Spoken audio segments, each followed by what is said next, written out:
City Hall had a visit from Canada's Governor General, His Excellency David Johnson. Here, the Governor General and Mrs. Johnson are greeting city dignitaries, Norm Gale, Fort William First Nation Chief Peter Collins, and Mayor Keith Hobbs. The Governor General will be presenting Caring Canadian Awards at City Hall this morning. This afternoon, the Governor General will be at the Thunder Bay Regional Research Center. Mrs. Johnson will be touring the Perro Center on May Street later today as the Governor General continues his trip, visiting Thunder Bay, visiting Sioux Lookout, visiting across northwestern Ontario on his tour. This is James with Net News Ledger.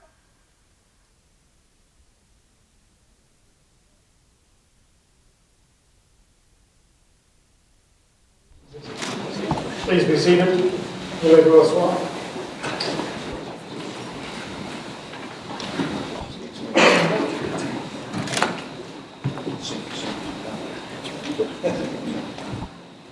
Distinguished guests, this evening on behalf of their Excellencies, Mayor Hobbs and Chief Collins, I'd like to welcome you to this special presentation of the Governor General's Caring Canadian Award. En nom de leur Excellence, du maire et de le chef Collins, je vous souhaite le bienvenue à cette cérémonie de reprise de prix pour l'entrée du Gouverneur Général. To begin this ceremony, I would like to invite His Worship to say a few words.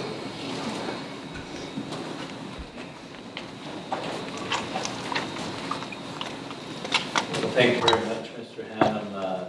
Good day, bonjour, and thank you very much for attending today.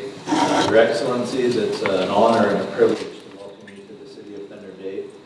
We've just had an hour together and it's been great. We've covered a lot of topics.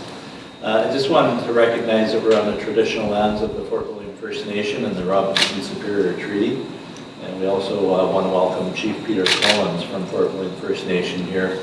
In 2011, Chief Collins and the City of Thunder Bay signed a historic declaration of commitment to work together and to make our city more diverse. And our strategic plan for the next 4 years going forward is to have a healthy, vibrant, connected, strong, inclusive city. And so I want to thank the Chief for all of his contributions as well. Thunder Bay in year 2020 is going to be celebrating its 50th birthday as a city, and we're very thrilled to have Your Excellency and Mrs. Johnson, Your Excellency as well, here in Thunder Bay. As we build a vibrant, connected city, we are diversifying our economy, and we talked about that, and I know that the Governor General is very interested in innovation, research, and as you travel this afternoon, I understand you're going to Resolute, Thunder Bay Regional Research Institute, Perro Women's Center, Feathers of Hope, and U-Turn. I think I've got them all. And I know that you're going to enjoy it. I know that you're going to enjoy our city.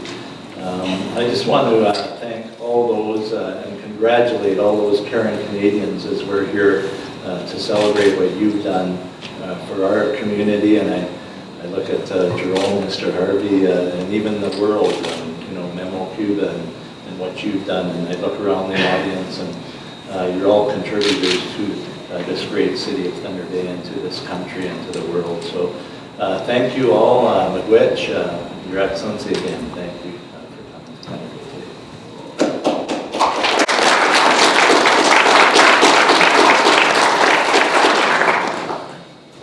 And now I'd like to invite His Excellency to speak. Mesdames et Messieurs, le Gouverneur Général du Canada. Thank you. Well, good morning, everyone. Your Worship, Chief Collins, ladies and gentlemen.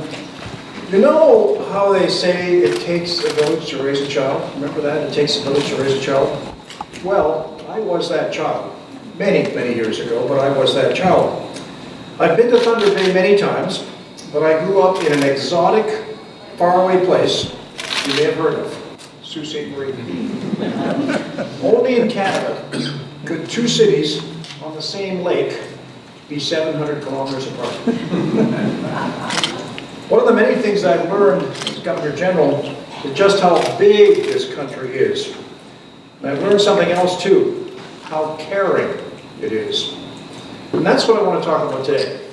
How caring Thunder Bay is. are caring, your communities across northern and northwestern Ontario are, and how caring you are. My briefing material for this visit included a list of your volunteer organizations. They're dedicated to health, homelessness, youth, public safety, the arts, heritage, diversity, and sports, to name just a few. Je suis heureux d'être parmi des gens généreux qui se soucient des autres. Et je tiens à vous dire merci, merci pour ce que vous faites pour votre région et votre communauté. Let me encourage you to keep on doing what you're doing and go further and spread the message across the country. It may be thankless, it may be hard work, it may seem like you're getting nowhere, but it's so important. I often tell a story about that. People wince a little bit in my staff and say, now he's departed from his notes. But it's a Mother Teresa story. Sharon and I lived in Montreal, and Mother Teresa was there one year for the Greater Montreal prayer breakfast.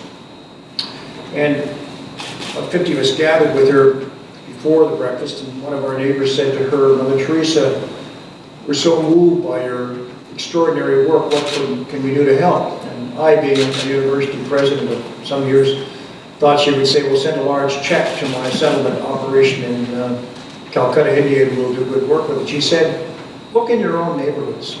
Look in your own home. I guarantee you there's someone there who needs your care and love. And after she gave her breakfast address, which we found very moving, 4 newspapers in Montreal that covered it. 3 of them were very laudatory and said, this is a remarkable woman.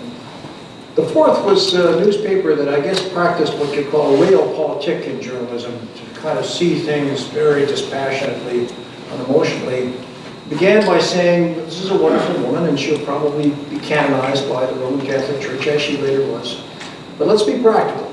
She runs a settlement house, a place for homeless people that looks after perhaps 200 people in Calcutta. A city of 20 million people, over half of whom live in the most abject poverty you could ever imagine. In a country of 1 billion people, half of whom live in terrible, terrible circumstances. What she does, laudatory as it is just a drop in the bucket when you look at it on a relative scale. Well, that bothered me for the longest time, and I was at a birthday party. We had 5 daughters. The children said to me after the birthday party, Dad, you know, you tell ghost stories to try to scare the kids at the birthday party. They know you're lying, and they only pretend to be scared because they know your feelings would be hurt if they didn't pretend to be scared. Why can't you be like Dean McFarland? He does magic at birthday parties. Well, Dean McFarland was the dean of the School of Journalism at Western University, and I was the dean of law, and I thought, bloody Andy McFarland showing me up. So I went to a birthday party, and there was Andrew the Magnificent with the great cape and the top hat, and he had a wand and a mustache like this. And he was doing magic, and the kids were enthralled. And he picked up a glass of water. He said, I will turn this water into wine. Now, be careful, Andy, the last time that was done 2,000 years ago was done by someone who's a little more influenced than you do.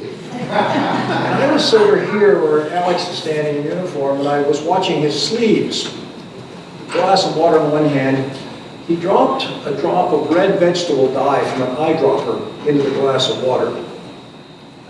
Presented it to everyone again, clear water, little drop of red there, and then he said abracadabra, and he swirled it around. And the beautiful, clear, liquid water turned a wonderful shade of rosé. And I thought, that's the drop in the bucket that the newspaper was talking about in a cynical way. And up to this moment, I had been looking at it as a matter of physics or mathematics, relative volume in the glass, the red dot being quite insignificant in proportion of the whole thing. I should have looked at it as chemical engineering, because once that one molecule, one drop of red dye had its redness interact with the clear molecules of water, it turned them into the shade of yours. And that's what happens with your acts of kindness and caring. They spread like that drop of water, and they change the whole culture of the community and the city in which you're operating. And that's why it's important. I would know about this because, as I said, I was raised with the help of my village. I grew up in a very, very modest household, unlike many here in Thunder Bay. And I took for my first job at age 9 as a paper boy. When I was 10, I got a job at a drugstore unpacking merchandise. And at 11, I started working in a garage where I learned to type and order car parts, and that may be not indispensable, but rather important. And don't tell anyone, but I also learned to drive that year when I was 11. It was only around the lot, and I had to look Keith for the policeman coming around the corner, and I'll just interject to tell you a lovely story. I would look up and down the street and put the car out in the parking lot in front of the street, and one morning I did that, and the policeman in uniform was coming in around the corner just as I got out of the car, and he came over to me, and I don't know why happens, the jig is up. He put his arm around my shoulder and he says, "Son," he said, "we know what you're doing. And we come here at 15 minutes on the hour and 45 minutes on the hour. Please be sure you're not out in the street driving cars at those times." Growing up in a community like this, I participated in every extracurricular activity you wanted to name: baseball, football, hockey, student council, etc. And having that job and being useful meant I could sort of create my own hours. I could come in after 6 o'clock, and as long as I got the envelope with the inventory, parts that I typed up, and the warranty for the cars to the train station by 9 o'clock when the last post went out, I was fine. And so much kindness that I received. Another story I'll tell you, and I'll leave you with this one, is like any boy growing up in Sault Ste. Marie, where you learn to skate before you learn to walk. I loved hockey. And on a particular Friday night, our team was playing in the indoor arena, which was a big deal because there was only one indoor arena in 1954 in Sault Ste. Marie. And it was a Friday night, and a scout from Toronto Maple Leafs, chief. There's a very, very enduring, tolerant man, a Toronto Maple Leafs fan. And I had never had a piece of new equipment. I had third, fourth hand-me-down equipment. And the owner of a sporting goods store rang my home the day before the game and says, "Come in an hour before the game, I've got something for you." And I came in and he gave me a new pair of skates. First time I'd ever had a piece of equipment. Well, I'll tell you, I scored 3 goals that night, and it was all the skates.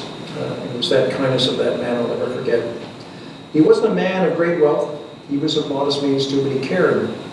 And that's what it was like being a kid growing up in a northern Ontario city. It felt pretty good. I believe this: as much as those new skates helped, it was that man's faith in my abilities, I think, that helped me on the ice that night, and you could call that a sort of home ice advantage. But all of you are creating home ice advantages in your own communities. You're doing it every time you volunteer an hour at a homeless shelter or a hospice, every time you give some food to a neighbor or money to a good cause, every time you mentor a young kid or tutor a refugee in a new language. Vous accomplissez un travail incroyable et si important. Un travail qui est fait au Canada en un droit si spécial. Et c'est pourquoi vous méritez le prix du gouverneur général pour l'entraide. We're presenting the Caring Canadian Awards today to some remarkable people to recognize your extraordinary efforts. Your drops of red dye that so changed the culture of our communities. First, though, I'm looking forward to hearing from you in the discussion that follows, because something else I've learned in this job is that in a country as vast as Canada, and you all know about this in Northwestern Ontario, there are no cookie-cutter solutions. I want to hear about the unique challenges you face and how we can rise to meet them. So let's have a frank and open discussion among friends. Merci de nous recevoir dans notre communauté. Thank you for being people who care. Merci.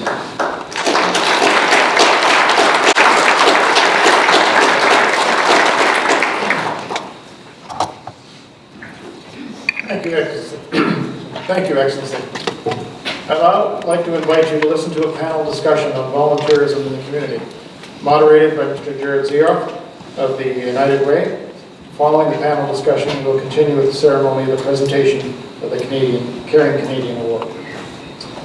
Hello, my name again is Jared Zeroth. I'm the Assistant Director with the United Way of Thunder Bay, and it's my pleasure to be able to moderate this panel discussion on volunteerism and philanthropy here in Thunder Bay. And I'm just going to ask the panel to go from my left to on down to introduce themselves.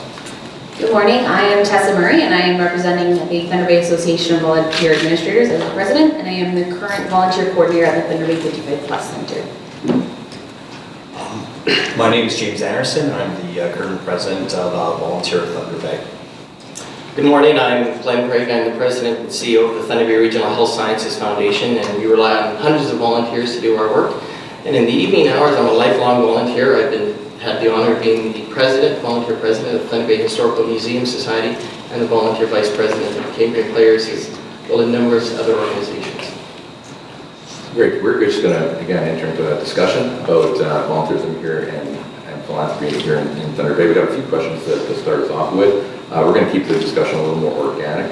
Again, if the panel isn't piping up, I might point one out and say, would you like to answer that question? But our first question for the panel is this. Each city and region in Canada has its own culture of philanthropy that connects us all. Is there anything unique about the volunteer experience or spirit in Thunder Bay? I can jump in. I think they talk about 6 degrees of separation, but in Thunder Bay we talk about 1, maybe 1.5. We are a very tight-knit community.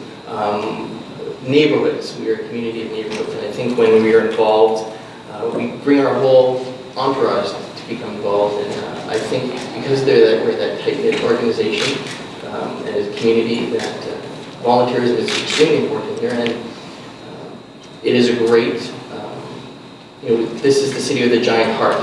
It used to be one of our mottos, and I think that is demonstrated over and over again, whether it's the regular volunteering or volunteering around special events.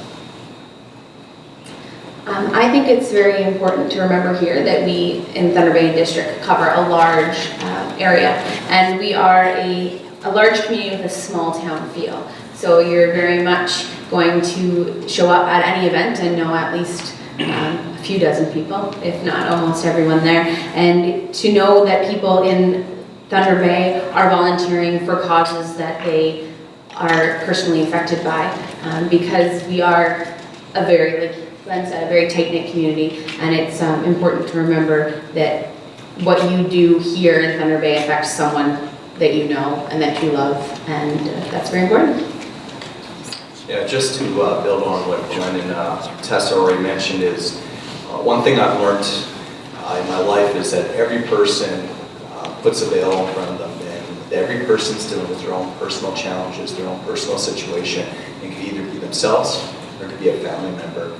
And without the services and the work that the volunteers in the community do, a lot of our services would not be able to run in the fashion that they currently are.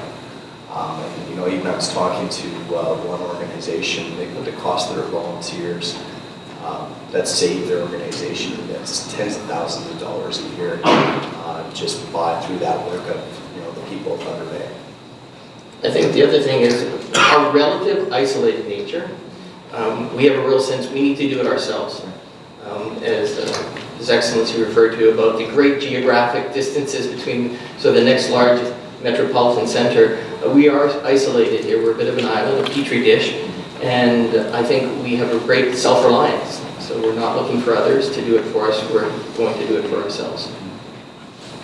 I would agree with the comments that have been made. I often compare Thunder Bay a little bit to be like Prince Edward Island. It's surrounded by water, we're surrounded by trees, and we have a great distance to our next neighbors.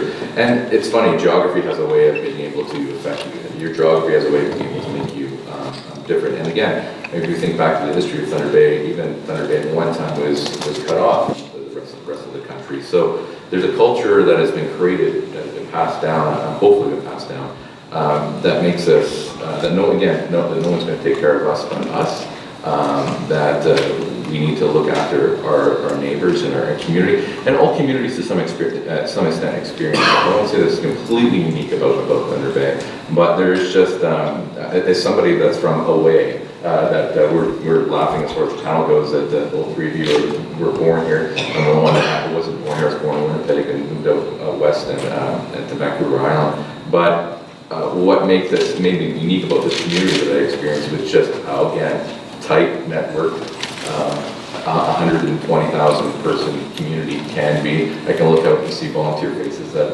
I know and I've connected with, and how many communities of 100,000 can be able to say that happens.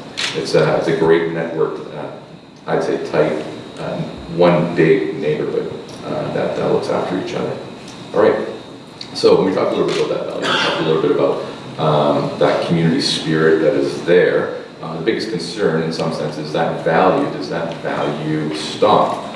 does that value make its way down? Does it trickle down to a new generation, next generation of givers? So I asked that question. Are you seeing the community value of giving back being passed on and absorbed by the next generation of givers and of supporters of this community? I think that you can see that a lot when you're out volunteering. There's a big wave of family volunteering that's now crept up in Thunder Bay, where a lot of people are wanting to get their kids as young as 5 or 6. Previous to this job, was working with Shelter House, and a lot of families would bring their children in to do the soup kitchen for everybody because they wanted their children to be to know what's going on in their community. So I think that that's a huge part of it, the giving back being passed on. And you also see it every year at the Citizens of Exceptional Achievement Awards hosted by the City of Thunder Bay. You see a vast majority of people. There's youth awards, there's awards for seniors. They span from every age group. So I think it's definitely being passed on, and it's very important to foster that passion in today's youth to make sure that we will be able to continue on with the volunteerism here in the city. I think teaching of values is very difficult, and the family volunteering is a great exposure for young people. I know in our high schools we now have an obligation of 40 hours to get their diploma, and I'm always concerned that we as organizations who receive those volunteers, we have to make sure they're meaningful experiences, because this might be some of their first experiences. And if it is simply just a process of signing a form or getting those 40 hours, we've done a disservice to them for a lifetime. So we need to make sure that we take advantage of those opportunities to really give them meaningful volunteering, because this might be their first, hopefully not their only exposure, but the challenge of teaching values is very difficult for organizations. Yeah, absolutely. I mean, caring is infectious. That well, many people may not be aware of necessarily what's going on. I'll share a story about my friend's children, and they were not necessarily aware of what some of the challenges that people are facing in our community.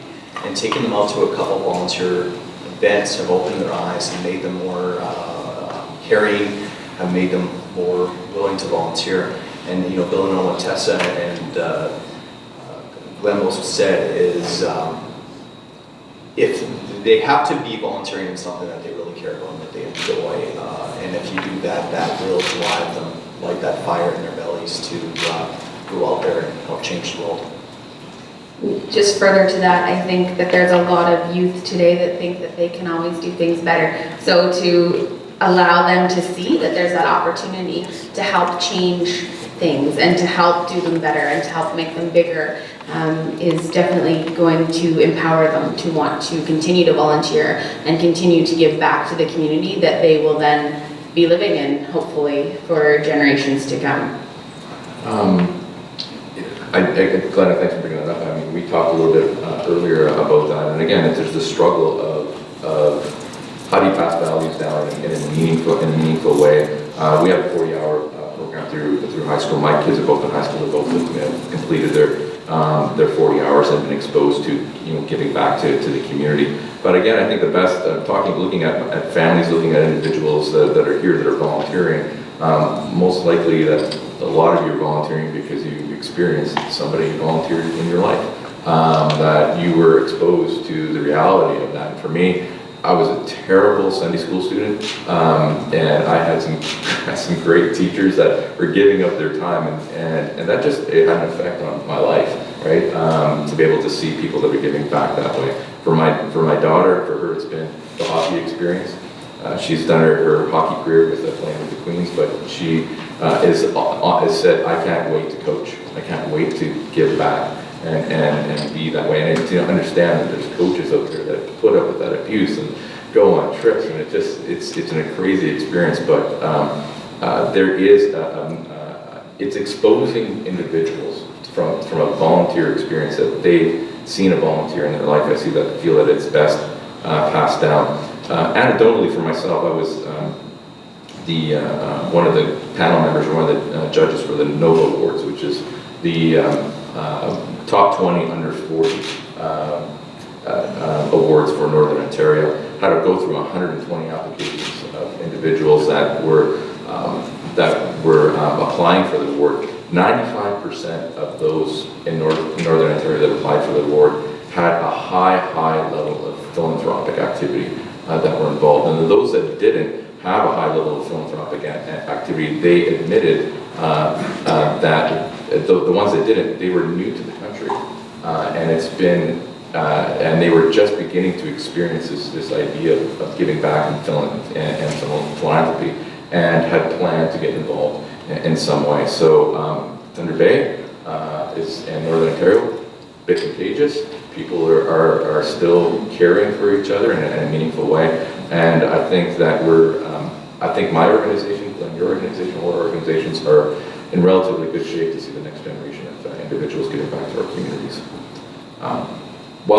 Next question. While philanthropy and volunteering has been around for centuries, it's constantly changing and evolving. What changes have you seen, and what needs to happen to grow with these expectations? I think one of the things are people are wanting to get as close as possible to the cause. They don't want any barriers, and the organization can't be a barrier between their desires, their wishes, and the impact. So as an organization, if you can step out of the way and let people get as close as possible. The other thing is, I think people are, I won't say they're less trusting, but they want stewardship, they want accountability. They want to know it's no longer okay just to send a check in the mail and trust that good things are going to happen. We as organizations need to communicate back to them, demonstrate that impact. If it's a financial contribution, if people are volunteering their time, they need to see that impact. So I think that's really important. The other thing is, I think people are, whether it's our attention span or not, but some of these people are going to be volunteer or recognize they probably have years and years of service with organizations. And I think people are more episodic in there. They'll get involved with an organization, do a specific project, see that to completion, and then they'll go somewhere else. So I think that nature of volunteer, we have to deal with it as organizations. We have to recognize, bring those people into, allow them to have that experience, and then understand that they may move on to the next organization, and they'll put their time and efforts towards that. I think one thing from an organizational level too is that as time moves by, there's less and less financial resources out there, there's less human resources out there, and there may be even more barriers, regulations and such. And that's why it's so important for us organizations and everybody to work better together, sharing resources, better planning with each other, coordination of care and such. That will go a lot further in our efforts. With the Volunteer Administrators Association, we are a group of volunteer coordinators through a bunch of the organizations here in town. So we often talk about the changes and the constant evolving of volunteer needs. And as Glenn touched on episodic volunteering, you see a lot of people who want instant gratification and would like to come and just do those one-off events, and they will come do a special event, or they'll come and do a specific project, and they do move on. This is something that I'm currently struggling with in my position now, because I am with the Thunder Bay 55 Plus Center, and I work with strictly seniors, and they are of that generation where they come in the same time, the same day, every week. And the generations coming up are a lot more busy than they used to be. We have a lot of people working 2-3 jobs, a lot of people working past retirement, and volunteering is not always top of mind as it may have been in different generations. So we are always constantly trying to find different ways to invite those people in and give them meaningful and opportunities that they can empower themselves, that they maybe be able to do virtual volunteering, or they may be able to come in and they don't have to do the same level of training and the same level of orientation or screening, depending on those opportunities that they are having. So it's fostering those opportunities in those people in a way in which it's easiest for them, that you can't blanket everybody as the same type of volunteer.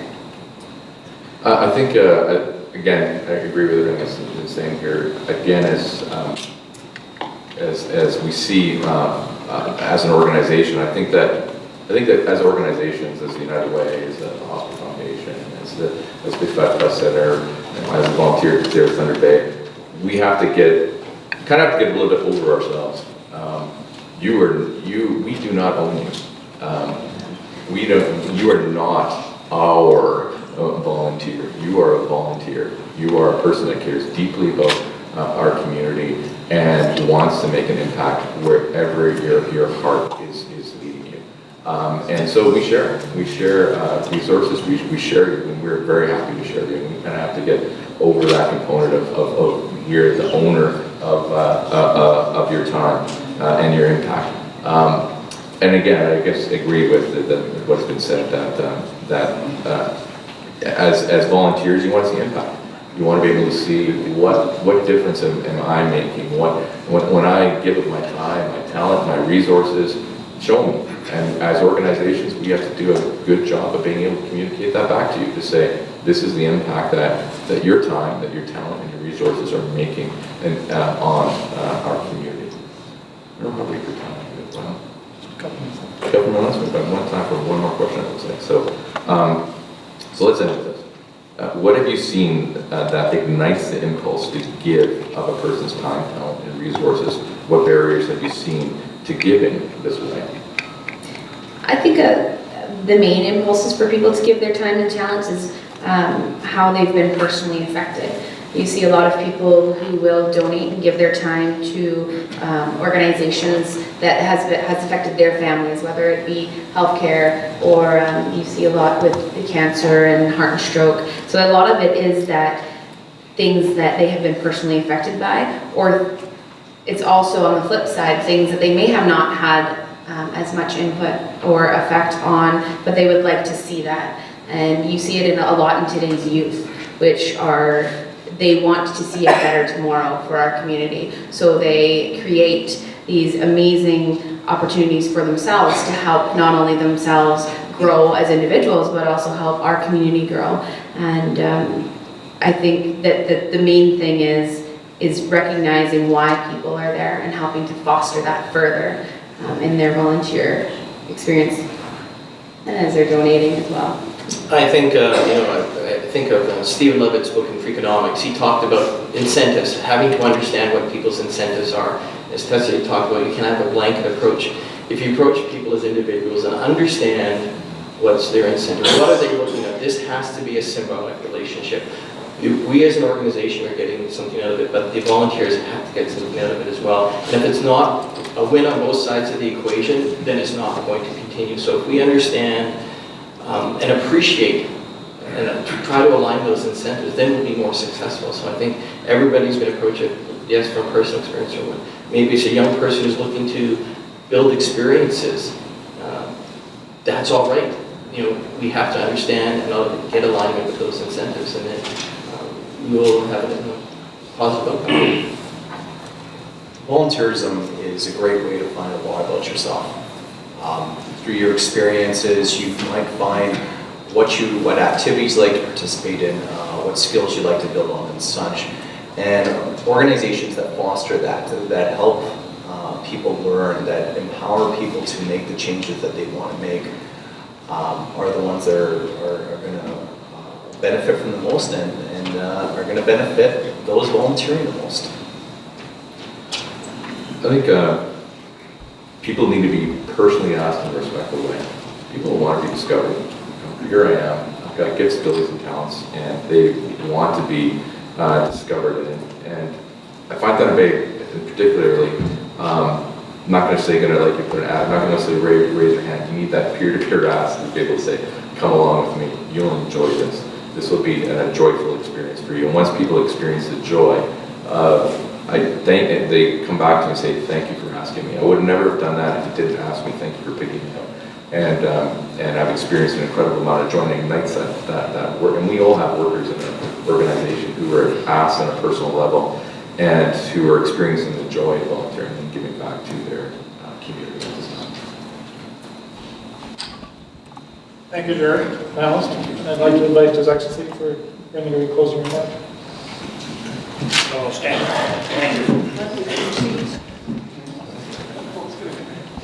thank you very much.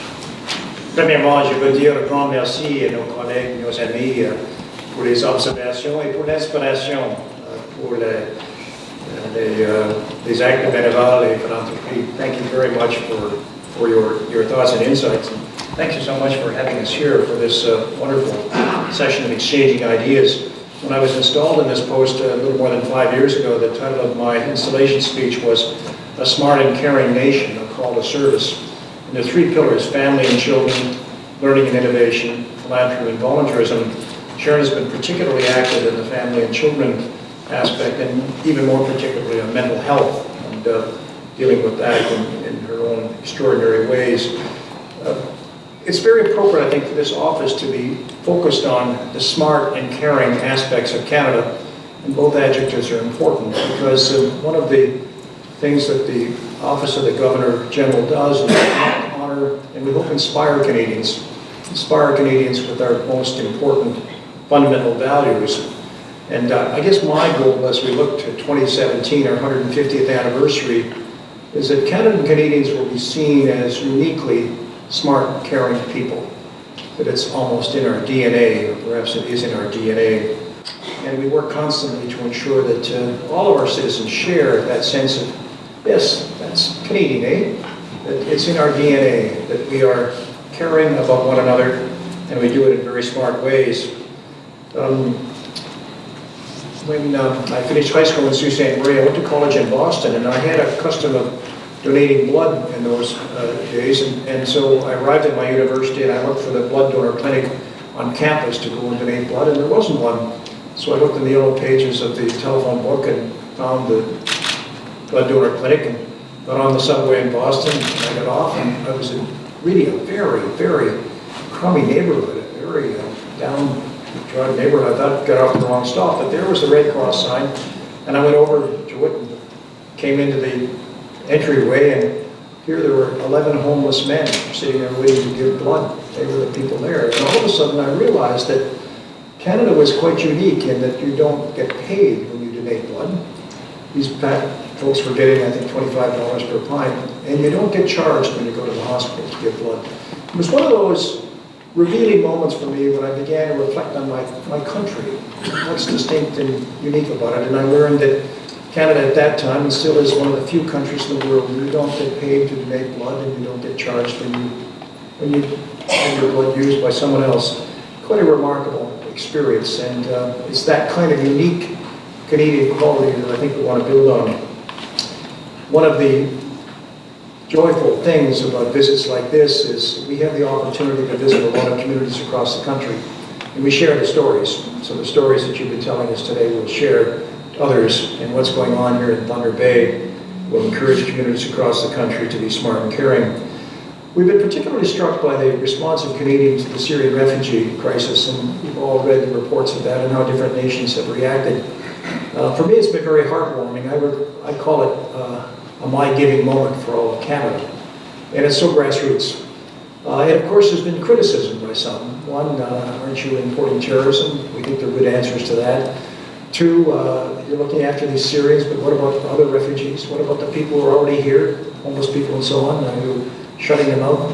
Well, I don't think it's an either or. I think it's a both and. It's like that drop of red dye in the glass. When you make an effort to accommodate newcomers from Syria, their needs for home and education and jobs and healthcare and so on, you find it in your hearts and your minds to help other people as well. And I think that's so important for us as we proceed towards 2017. Just finish by saying we had a very good example of that last evening. Sharon and I went to our number 3 daughter's home and had dinner with actually 5 of the grandchildren were there. And one of them, little 9-year-old guy, Nick, was moved by his parents involved with the Syrian refugee, as have our other grandchildren.